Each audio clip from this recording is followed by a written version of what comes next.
So if we do that, and well, quite a few people may say, no, it's not really worth living the way I do live, and it is quite damaging myself.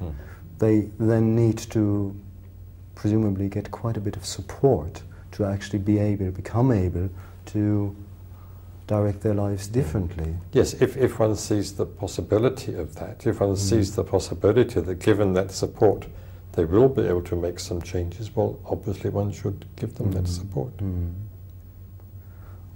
to the best of one's ability. Yeah. In the FWBO we have certain kinds of institutions which try to give that support to some extent. They like communities, like centres where people can meet, just like right livelihood businesses. Would you think of any other ways of how to encourage people and give strong support to people? Well, the ways you've mentioned are the standard ones, the basic ones. Yes. But I think there are possibly quite a number of others. The principle being that you create situations where the sort of people you have in mind can get together with others who are committed to the Buddhist way of life and engage together in some positive activity, which besides having its own value will enable them to engage in some kind of communication and get to know one another better. And one can have even things like study groups, theatre groups, even groups for getting together and playing music or reading poetry, or again groups to engage in various kinds of social activity, like the activities that we have in India among the ex-untouchables. Yeah.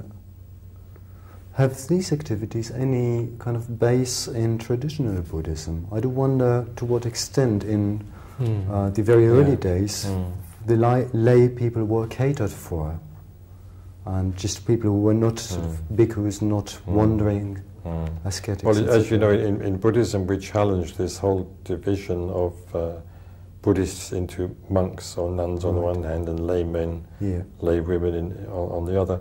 I don't see this as pertaining to the essence of the Buddha's teaching.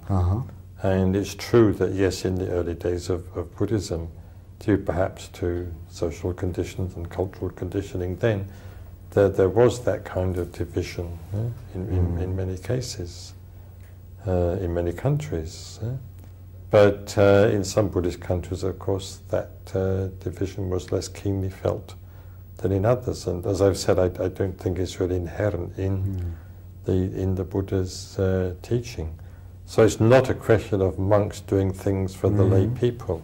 It's a question of Buddhists doing things for themselves and doing things for society and the world at large.